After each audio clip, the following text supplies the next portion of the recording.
The dust-laden wind howled through the streets of Promise Creek as Emma Sullivan clutched her worn shawl tighter around her shoulders, shielding herself from both the unforgiving elements and the equally harsh stares of townsfolk who had long since made up their minds about the widow with 3 young children. The year was 1878, and the Arizona Territory showed little mercy to those without a man's protection. Emma's gaze darted nervously to her children, 10-year-old Sarah, 8-year-old James, and little Lucy, barely 5, huddled together on the boardwalk outside the general store. Their clothes were clean but patched in multiple places, their faces thin but scrubbed.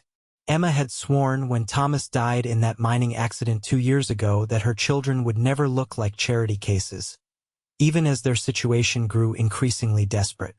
Mrs. Sullivan, Mr. Peterson, the store owner, called from the doorway. "I'm afraid I can't extend any more credit. Times are hard for everyone." Emma nodded, swallowing her pride. "I understand, Mr. Peterson. We'll manage." As she turned to collect her children, the whispers followed her. "Poor thing," one woman said, not bothering to lower her voice. "Should have remarried by now.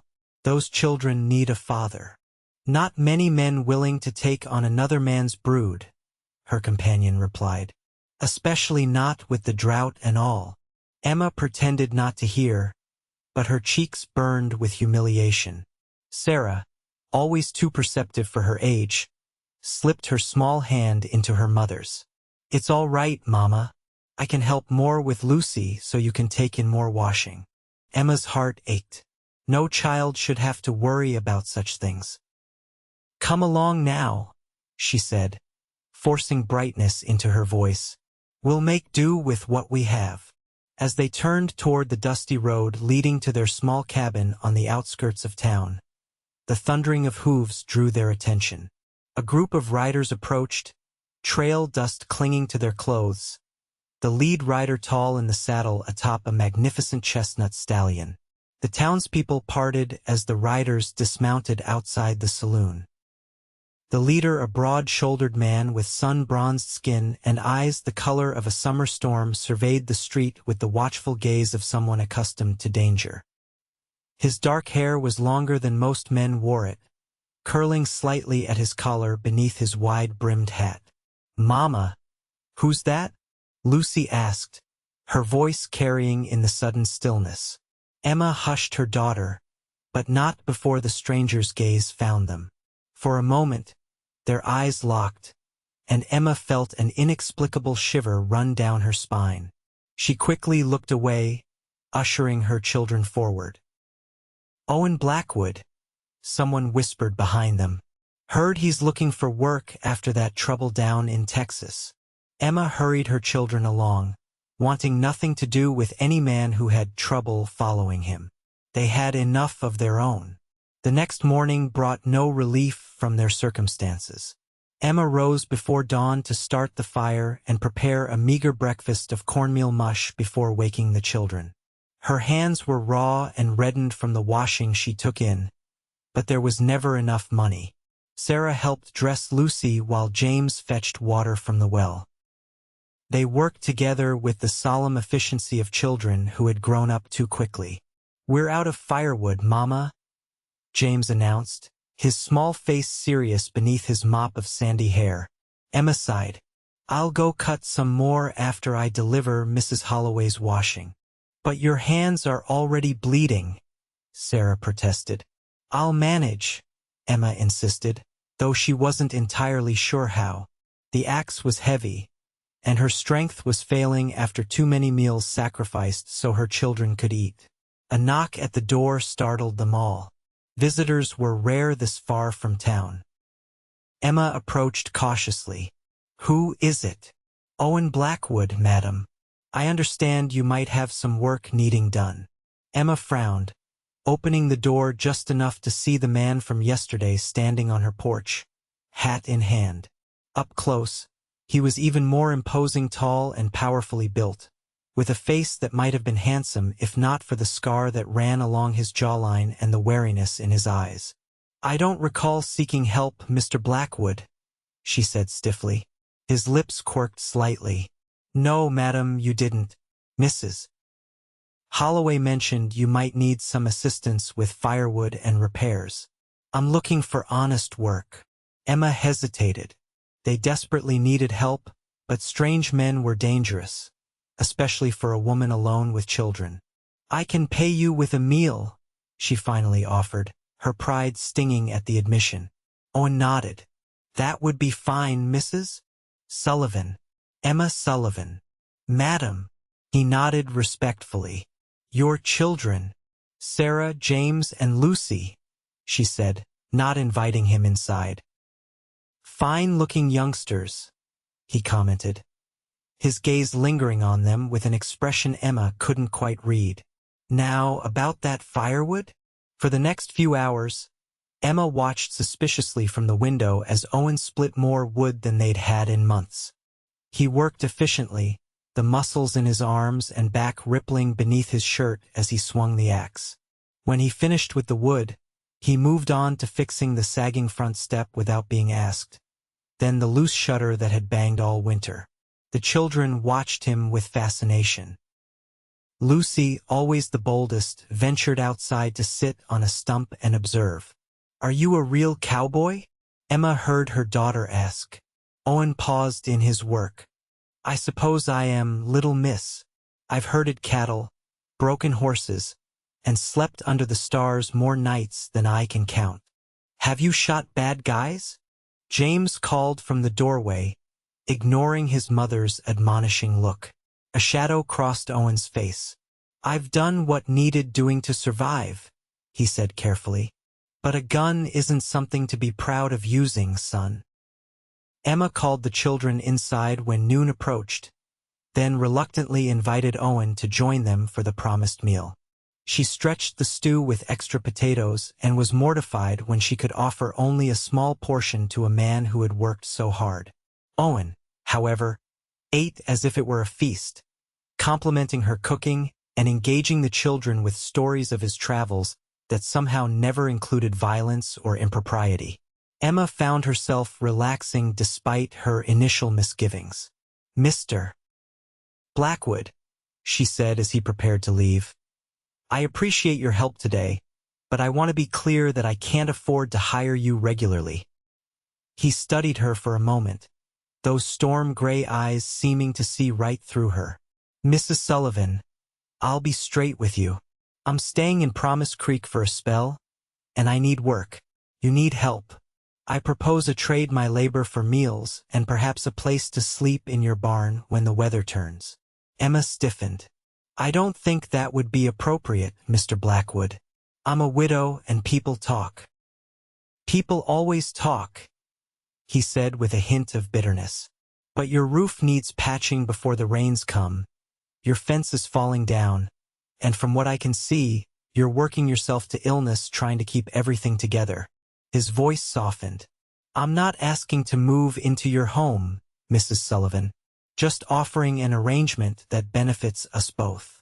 Before Emma could respond, Lucy tugged at Owen's sleeve. "Are you going to be our new pa?" she asked with childish directness. Emma gasped, mortified, but Owen knelt down to Lucy's level. "No, little one," he said gently. "But I can be a friend who helps your ma when she needs it." His eyes met Emma's over Lucy's head, and something in them made her breath catch. "I'll be the father they'll thank someday," the cowboy promised as he looked at her kids. His voice so low Emma wasn't sure if she'd imagined it. She should refuse him. Everything she knew about survival in this harsh land told her to send him away. But her children needed so much that she couldn't provide alone. And there was something in Owen Blackwood's eyes that spoke of honor despite whatever troubled past he carried. 2 days a week, she finally said. "You can work 2 days a week in exchange for meals those days. The barn is yours when you need it, but there will be boundaries, Mr. Blackwood." He nodded, a smile transforming his solemn face. "I understand completely, Mrs. Sullivan. And it's Owen, if you don't mind." "Emma," she replied, against her better judgment. "But the children will address you as Mr. Blackwood." "Yes, madam." he agreed, placing his hat back on his head. I'll be back day after tomorrow then. As Emma watched him walk away, she couldn't shake the feeling that she had just altered the course of all their lives. True to his word, Owen returned 2 days later at dawn. He had already repaired the chicken coop and reinforced the fence around Emma's small vegetable garden before she emerged from the cabin with the children for breakfast. "You're early," she observed, handing him a cup of coffee. "Daylight's valuable," he replied simply. "I thought I might fix that roof today." Over the following weeks, a pattern emerged. Owen would arrive before dawn on his assigned days, work tirelessly until dusk, take his meals with the family, and occasionally spend the night in the barn if the hour grew too late. Emma gradually stopped watching him like a hawk around her children as she observed his gentle patience with them. James followed Owen everywhere, asking endless questions about horses and cattle drives. Owen never seemed to tire of answering, often turning the conversations into subtle lessons about responsibility and honesty.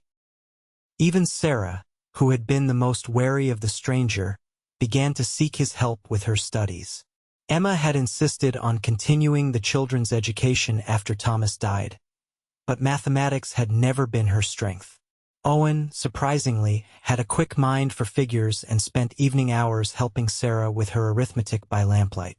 Lucy simply adored him, often climbing into his lap during meal times and falling asleep against his broad chest when the day grew long. The first time it happened, Owen had looked at Emma with such uncertainty that she felt her carefully constructed walls begin to crumble. "You can put her in bed," Emma said softly, and the tender way he carried the sleeping child made her turn away to hide unexpected tears. It was during the 3rd week of their arrangement that disaster struck. Emma had gone to town to deliver laundry, leaving the children with strict instructions to stay near the cabin until her return. When she arrived home, she found Sarah and Lucy huddled on the porch, crying hysterically. "James fell in the old well," Sarah sobbed. "We told him not to go, but he wanted to catch frogs at the pond and took a shortcut through the Peterson property." Emma's blood ran cold. The abandoned well on the neighboring farm had been a source of worry for years. It was supposedly boarded over, but the wood was rotting, and she had forbidden her children from going anywhere near it. "How long ago?" she demanded, already running toward the Peterson place. "Maybe an hour," Sarah called after her. "I ran for help, but no one was home at the Petersons, and Mr. Blackwood wasn't at the livery." Emma's lungs burned as she ran the half-mile to the well, praying harder than she'd ever prayed in her life. When she arrived, she found not an empty scene of tragedy as she'd feared, but Owen, stripped to the waist and covered in mud, carefully pulling a rope from the dark opening. "Easy now, James," he was saying, his voice calm despite the tension evident in every line of his body. "Just like I told you. Hold tight." Emma nearly collapsed with relief when James's head appeared at the top of the well, his face streaked with mud and tears but very much alive. Owen pulled him the rest of the way out in one swift motion, setting him on solid ground before wrapping him in a fierce embrace. Only then did Owen notice Emma. "He's all right," he said quickly, scared and a bit bruised, but the water at the bottom broke his fall. Emma dropped to her knees beside them, pulling James into her arms. "How did you know?" she asked Owen over her son's sobbing. "I was riding back from the Carson ranch and saw Sarah running. Got here just as the last board gave way beneath him." Owen's voice was matter-of-fact, but Emma could see the residual fear in his eyes, the same terror that was still coursing through her own body. That night, after James had been bathed, examined for injuries, and put to bed with strict punishment hanging over his head, Emma found Owen still on her porch, staring out at the darkened landscape. "You saved my son's life," she said quietly, wrapping her shawl tighter against the evening chill. Owen didn't look at her. "I was just in the right place." "No," Emma insisted. "You were the right person in the right place. She hesitated, then sat beside him on the step. "Why are you here, Owen? In Promise Creek, I mean. And don't tell me it's just for work." He was silent for so long she thought he might not answer. When he did, his voice was rough with emotion. "I had a family once. A wife, Hannah, and a son, Daniel. They died of fever 3 years ago while I was away driving cattle to Kansas." His hands tightened into fists. "I wasn't there when they needed me most." Emma's heart ached for him. "I'm so sorry. After that, I drifted. Took whatever work came along.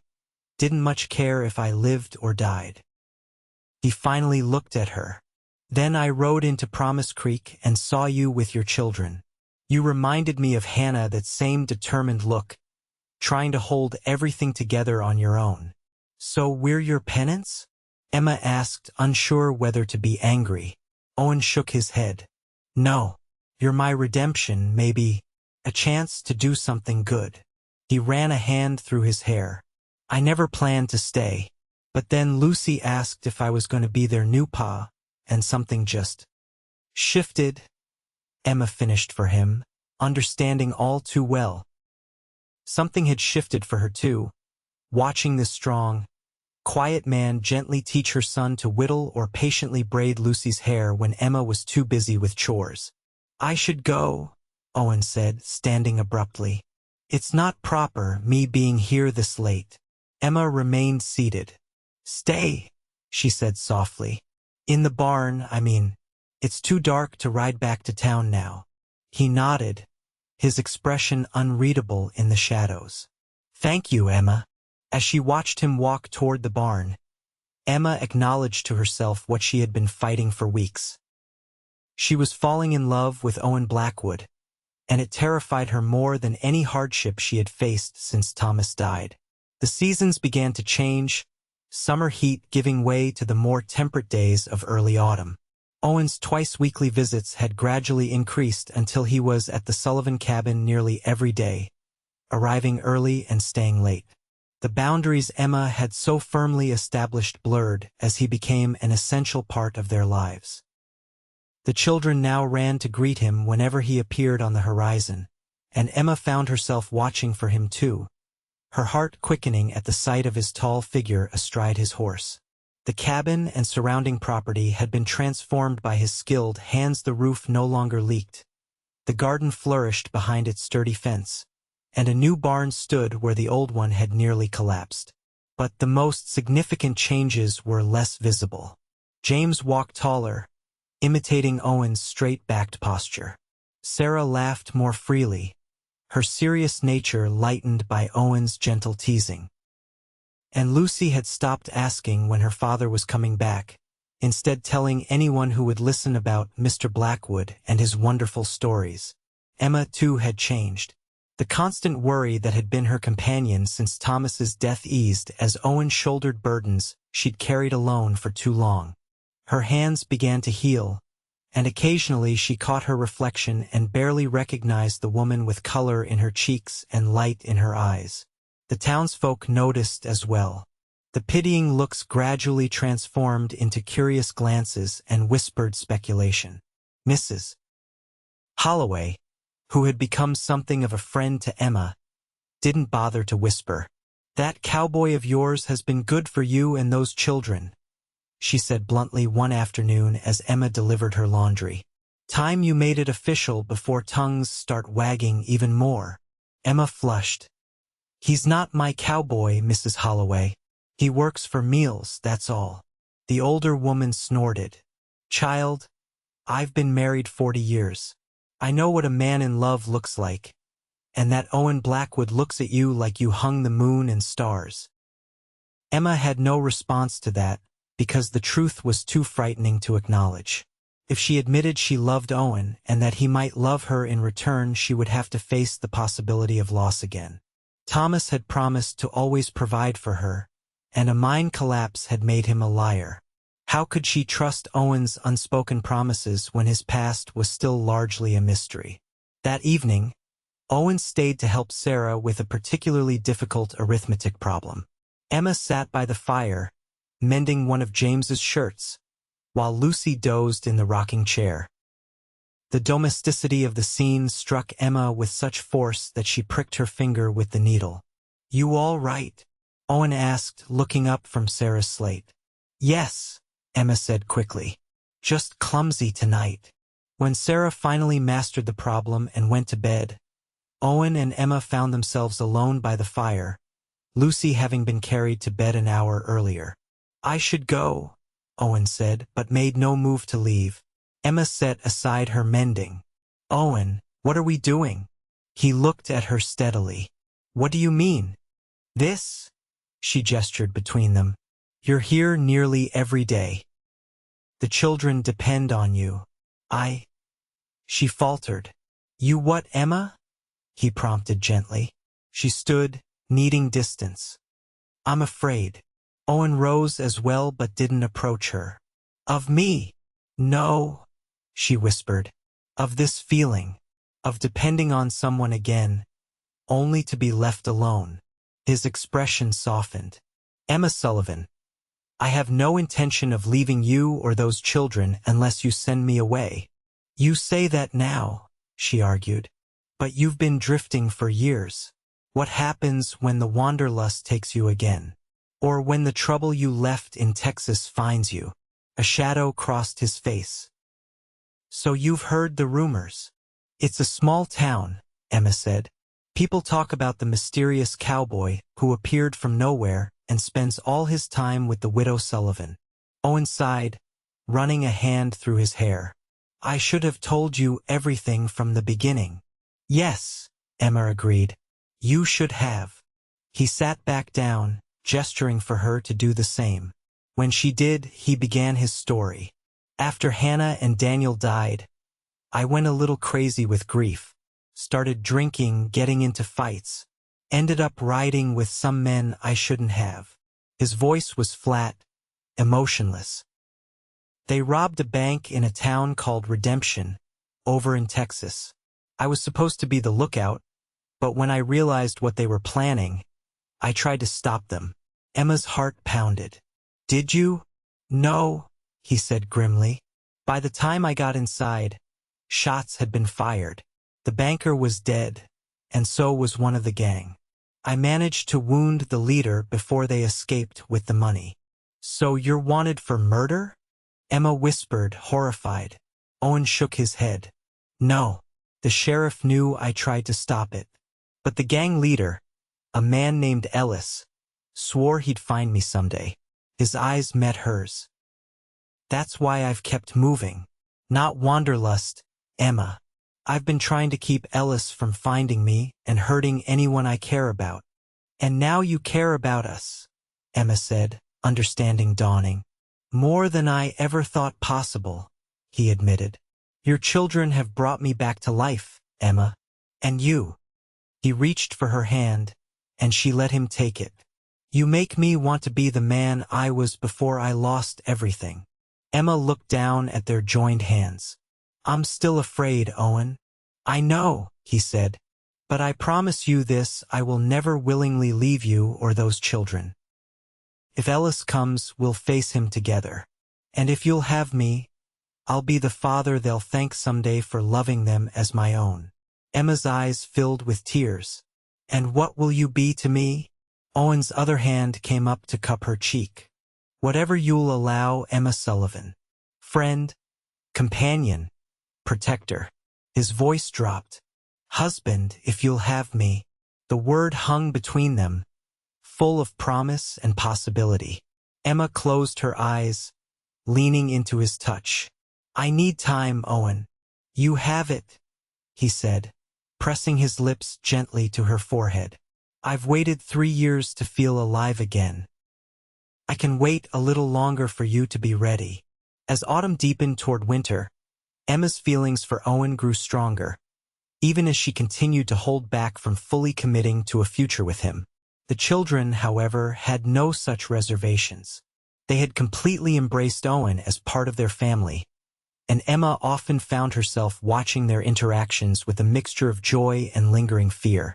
The first snow came early that year, blanketing Promise Creek in white before Thanksgiving. Emma woke to excited shrieks as the children discovered the transformed landscape outside their windows. Owen arrived shortly after dawn, his horse leaving tracks in the pristine snow, his arms laden with firewood. "Thought you might need extra today," he explained, stomping snow from his boots on the porch. "It's going to be a cold one." The day turned into an unexpected holiday as Owen helped the children build their first snowman in years. Emma watched from the doorway, her heart full as James and Owen rolled increasingly larger snowballs across the yard, while Sarah and Lucy gathered twigs for arms and stones for eyes. Later, as they all sat around the fire drinking hot cider, Lucy climbed into Owen's lap as had become her custom. "Mr. Blackwood," she said seriously, "are you going to marry Mama for Christmas?" Emma nearly choked on her cider while Owen's eyes widened in surprise. "Lucy," Sarah hissed, embarrassed by her sister's directness. "Well," James said. Lucy began. "I didn't say anything." James protested, his face reddening. Owen cleared his throat. "That would be up to your mama, little one," he said carefully, not looking at Emma. "But do you want to?" Lucy persisted. The room fell silent as all eyes turned to Owen. He met Emma's gaze across the room, and the naked honesty in his expression took her breath away. "Yes," he said simply. "More than anything." That night, after the children were asleep, Emma found Owen on the porch despite the cold. She joined him, wrapping a quilt around her shoulders. "I'm sorry about Lucy," she said. "Children don't understand adult matters." Owen smiled faintly. "Sometimes I think children understand the heart better than we do." He turned to face her. "She wasn't wrong about what I want, Emma." Emma's pulse quickened. "I know. But you're still not ready." "It wasn't a question. Emma hesitated, then decided honesty was the only path forward. "I love you, Owen. I think I have for months now." His breath caught audibly. "Emma," she held up a hand. "Please, let me finish. I love you, and the children love you. You've become essential to us. But I'm still afraid of losing everything again." Owen took her hands in his. "I can't promise nothing bad will ever happen, Emma. Life doesn't work that way. But I can promise that as long as I draw breath, I will be here for you and those children." Emma looked into his eyes, seeing nothing but sincerity and love. "I believe you," she whispered, and realized she truly did. "But there's something else we need to address." "Ellis," Owen said grimly. Emma nodded. "If we're to have a future together, we can't spend it looking over our shoulders. You need to make peace with your past, Owen." "What are you suggesting?" "Go to the sheriff," Emma said firmly. "Tell him everything. If Ellis is still looking for you, perhaps the law can help."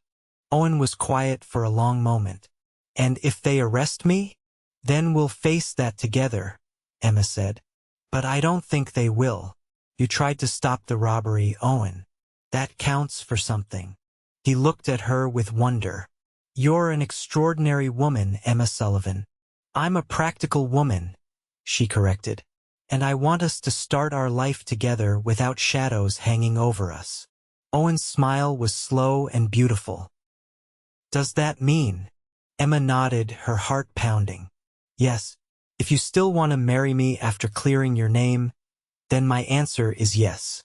Owen pulled her into his arms, the quilt falling forgotten as his lips found hers in a kiss that held all the promise of their future together. The following day, Owen rode into town to speak with Sheriff Mitchell. Emma spent the hours of his absence alternating between prayer and distraction, trying to keep the children from noticing her anxiety. When Owen finally returned in the late afternoon, his expression was unreadable as he dismounted in the yard. Emma's heart sank. "They're arresting you," she guessed, stepping onto the porch. To her surprise, Owen smiled. "No. Sheriff Mitchell knows the sheriff in Redemption. Says my story matches what they already knew, that I tried to stop the robbery, and helped identify the gang members afterward. Relief flooded through Emma. So it's over? Owen's smile faded. Not entirely. Ellis is still out there. He was spotted in New Mexico territory a month ago, so he's not an immediate threat. But Sheriff Mitchell is sending telegrams to alert lawmen in the region to be on the lookout. Emma absorbed this. So we may never be completely free of him. No, Owen acknowledged. But we can't live our lives in fear, Emma. And I won't let him keep me from claiming the happiness I've found with you and the children. His certainty bolstered her courage. Then we won't let him, she declared. The days leading up to Christmas passed in a whirl of preparations not just for the holiday, but for a wedding as well. Emma had decided that Christmas Eve would be the perfect time to join their lives officially, giving the children the gift of a complete family once more. News of their engagement spread quickly through Promise Creek, transforming the town's attitude toward Emma. Women who had once whispered behind her back now invited her for tea and offered wedding advice. Men who had avoided her as a charity case now tipped their hats respectfully, acknowledging Owen's claim. Emma found the sudden acceptance both amusing and slightly irritating. I'm the same woman I was 3 months ago, she complained to Mrs. Holloway. Just because I'm marrying doesn't make me more worthy of their kindness. People are foolish creatures, Mrs. Holloway replied sagely. But be grateful the children won't face the same whispers anymore. That, Emma had to admit, was worth all the false smiles and sudden invitations. Owen, meanwhile, threw himself into preparing for their future with characteristic determination. He took on extra work at surrounding ranches, saving every penny. He also began construction on an addition to Emma's cabin, 2 more rooms that would give the growing family much-needed space. Growing family? Emma had questioned when he showed her the plans. Owen's ears had reddened charmingly. I thought perhaps in time. Emma had smiled, touched by his desire for children of their own to join the 3 she already had. In time, she agreed. Christmas Eve dawned clear and cold, with fresh snow blanketing Promise Creek in pristine white. Emma rose early, her stomach fluttering with a combination of excitement and nerves. By sunset, she would be Mrs. Owen Blackwood. Sarah helped her dress in a new gown of deep blue wool, a gift from Mrs. Holloway and several other town ladies who had pooled their resources for the fabric. It was the finest thing Emma had owned since before Thomas died, and she smoothed her hands over the material reverently. You look beautiful, Mama, Sarah said, her young face solemn. Do you think Papa would mind? About Mr. Blackwood, I mean. Emma knelt to take her daughter's hands. Your father loved us very much, Sarah. More than anything, he would want us to be happy and cared for. She brushed a strand of hair from Sarah's forehead. And I believe he would approve of Owen, don't you? Sarah nodded. Papa would like how Mr.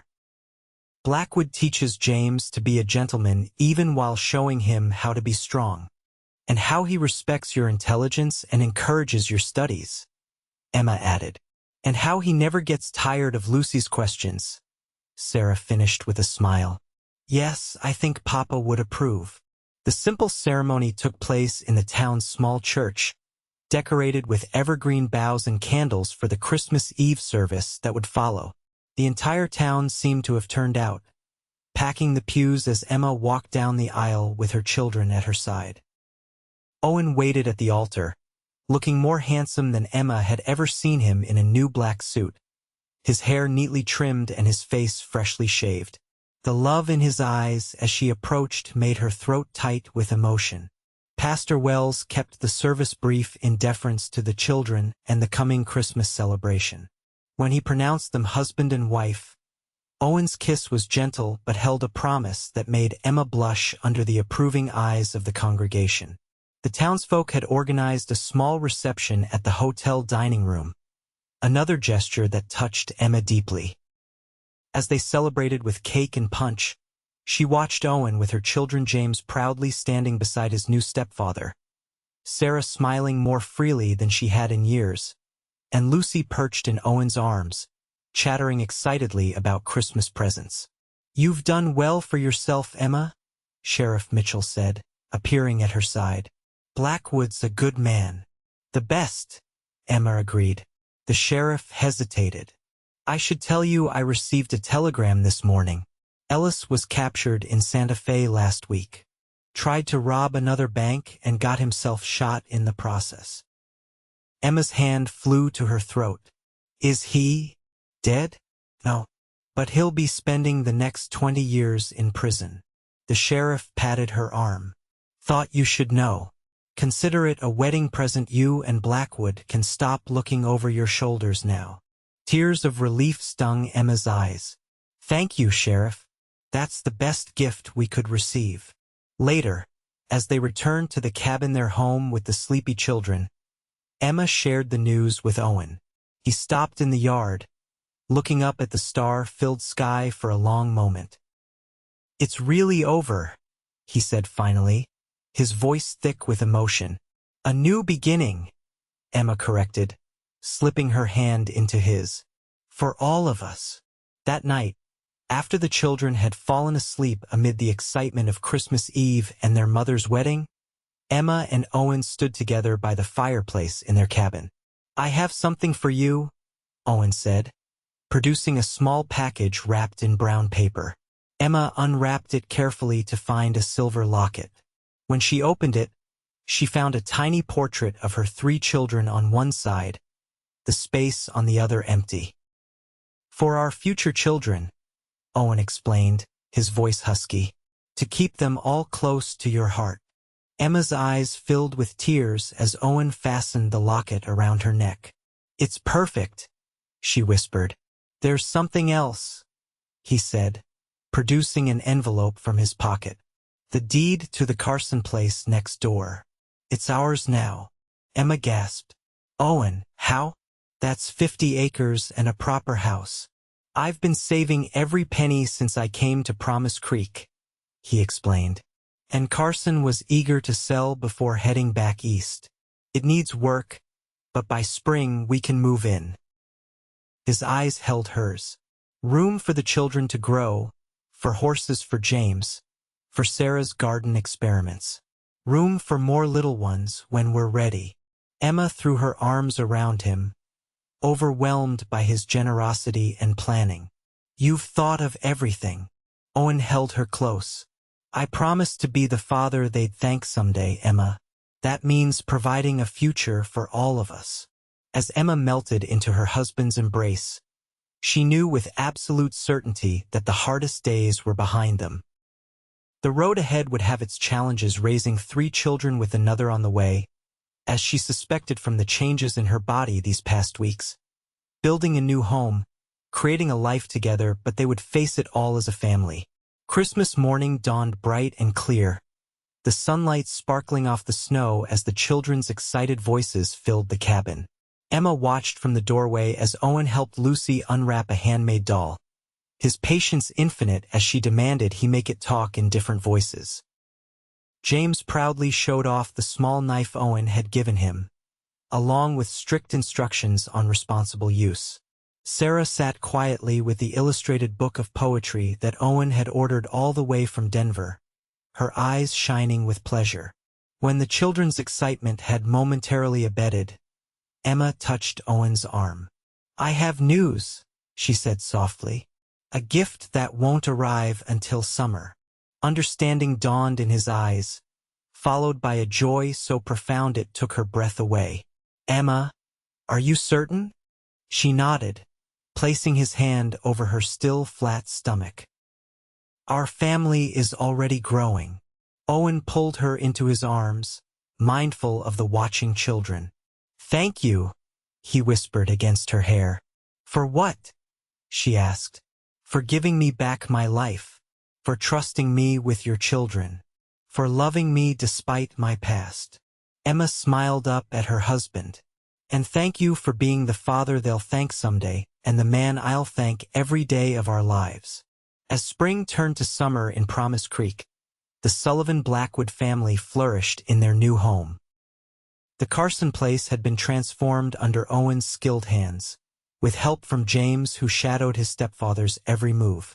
The house stood proud with fresh paint and new shutters, surrounded by Emma's vegetable garden and Sarah's flower beds. Emma's pregnancy progressed without complications, her body blossoming as new life grew within her. Owen treated her like precious glass, insisting she rest while he took on more of her duties, much to her amused frustration. "I'm with child, not invalid," she often protested. "Humor me," Owen would reply, stealing a kiss that still made her heart race after 6 months of marriage. The children thrived under Owen's steady influence. James, approaching 11, had developed a confidence that transformed the tentative boy into a young man eager to learn and help. Sarah's serious nature remained, but was now balanced by a quiet joy as she excelled in her studies with Owen's encouragement. And Lucy, at 6, blossomed in the security of having both a mother and father who adored her. It was on a warm July evening as they sat on the porch watching fireflies that Lucy asked the question that had been coming for months. "Papa," she said, climbing into Owen's lap, "when is the baby coming?" Owen and Emma exchanged glances, still adjusting to Lucy's recent decision to call Owen Papa rather than Mr. Blackwood. It had happened naturally one morning, and Owen's eyes had filled with tears the first time he heard it. "Soon, sweetheart," Emma answered, resting a hand on her rounded belly. "Another month or so. Will it be a boy or a girl?" James asked, whittling a small horse figure under Owen's watchful eye. "We won't know until the baby arrives," Owen explained. "I hope it's a girl," Lucy declared. "Boys are too noisy." James made an indignant sound while Sarah smiled behind her book. "Either way, you three will be wonderful older siblings," Emma assured them. Later that night, as Owen and Emma prepared for bed, he placed a gentle hand on her stomach, marveling as their child kicked against his palm. "I never thought I'd have this again," he confessed quietly. "After Hannah and Daniel died, I believed that part of my life was over forever." Emma covered his hand with hers. "Life has a way of surprising us when we least expect it." "You certainly surprised me, Emma Blackwood," Owen said, kissing her softly. "You and those children saved me from myself. And you gave us a future when we had almost lost hope," she replied. "We saved each other." August arrived with relentless heat that made Emma increasingly uncomfortable as her time approached. Owen hired Sarah Peterson, Mr. Peterson's daughter, to help with household chores and watch the children when Emma needed rest. It was during one such afternoon nap that Emma woke to the first pains. She remained calm, having been through childbirth 3 times before. She sent Sarah Peterson to find Owen, who was repairing fences in the north pasture with James. By the time Owen arrived, sweaty and panicked, Emma's labor had progressed steadily. Mrs. Holloway and the town midwife were summoned, and Owen was banished to the porch with the anxious children. "Is Mama going to be all right?" Lucy asked, tears in her eyes as Emma's cries occasionally reached them. Owen gathered all 3 children close. "Your Mama is the strongest woman I know," he assured them. "And Mrs. Holloway and Mrs. Baker will take good care of her and the baby."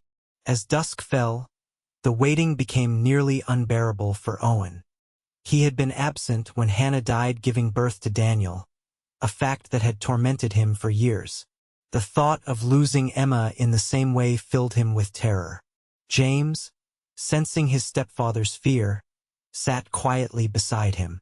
"Mama's had 3 babies already," he said pragmatically. "She knows what to do." Owen smiled despite his worry, ruffling the boy's hair. "When did you get so wise, son?" Finally, as the first stars appeared, a lusty cry broke the evening stillness. Owen's head snapped up, his heart pounding as Mrs. Baker appeared in the doorway, her face wreathed in smiles. "You have a son, Mr. Blackwood," she announced. A fine, healthy boy. And your wife is doing well. The children erupted in excitement as Owen stood on shaky legs. Can we see them? Your wife is asking for you, Mrs. Baker confirmed. Children, give your mama and the baby a few minutes with your pa first. Owen entered the bedroom to find Emma propped against pillows, her face flushed and damp with sweat but radiant as she cradled a small bundle. She looked up as he approached, her smile so full of love it nearly brought him to his knees. Meet your son, she said softly, pulling back the blanket to reveal a tiny red face topped with dark hair. Owen sat carefully beside them, reaching out a tentative finger to touch the baby's cheek. He's perfect, he whispered, his voice choked with emotion. Would you like to hold him? Emma asked. With reverent care, Owen took his son into his arms, marveling at how such a tiny being could fill his heart so completely. What shall we call him? Emma's eyes met his. I thought perhaps Thomas, after his brother's father. He gave me those wonderful children, and without them, we might never have found each other. Owen nodded, deeply touched by her suggestion. Thomas Owen Blackwood, he said, testing the name. A good, strong name for a boy who will grow up surrounded by love. The door creaked open as 3 eager faces peered in. Owen beckoned them forward. Come meet your brother, Thomas. The children approached quietly, their eyes wide with wonder. Sarah, ever practical, immediately noted. He has your hair, Mr. Blackwood, I mean Papa. James studied the baby with serious consideration. He's awfully small to help with chores. Lucy simply climbed onto the bed beside Emma. Can I hold him, Mama? I'll be very careful. As Emma arranged Lucy's arms to safely support the baby, with Owen hovering protectively, she felt a completeness she had never expected to find again after Thomas died. Her family expanded, blended, and bound by love rather than just blood had found its way home. 1 year later, on a crisp autumn day, the Blackwood family gathered in the churchyard after Sunday services. Thomas, now a sturdy 1-year-old with his father's dark hair and his mother's determined spirit, toddled between his siblings, shrieking with laughter as James pretended to chase him. Owen slipped his arm around Emma's waist as they watched their children play. Happy? He asked, though he already knew the answer. Completely, she replied, leaning into his strength. Her hand rested briefly on her stomach, where another child had just begun to grow a secret she would share with her husband that evening. As they prepared to leave for home, Pastor Wells approached them. Emma, Owen, he greeted warmly. I wanted to tell you the new family that moved in last week, the widow Johnson and her children. Emma nodded. She had noticed the thin, frightened-looking woman with 2 small children at the back of the church. They're in a difficult situation, the pastor continued. Her husband died in a mining accident in Colorado, and she's trying to make a new start here. Owen and Emma exchanged glances, memories of their own beginnings stirring. Perhaps we could call on them, Emma suggested. Bring some food. Offer whatever help they might need. Owen squeezed her hand, pride evident in his eyes. I was thinking the same thing. As they gathered their children and headed toward their wagon, Lucy skipped alongside Owen. Papa, she said, tugging at his hand. Sarah told me that you promised Mama you'd be the father we'd thank someday. Is that true? Owen lifted her into the wagon, smiling at the memory of that promise made what seemed a lifetime ago. Yes, little one, I did say that. Lucy nodded solemnly. Well, I do thank you. Every day. She threw her arms around his neck. And I love you, Papa. Over Lucy's shoulder, Owen's eyes met Emma's, both of them remembering the lonely, broken people they had been and marveling at the journey that had brought them to this moment surrounded by their children, with a home filled with love and a future bright with promise. And I love you, Lucy Blackwood, Owen said, his voice rough with emotion. All of you, more than I could ever express.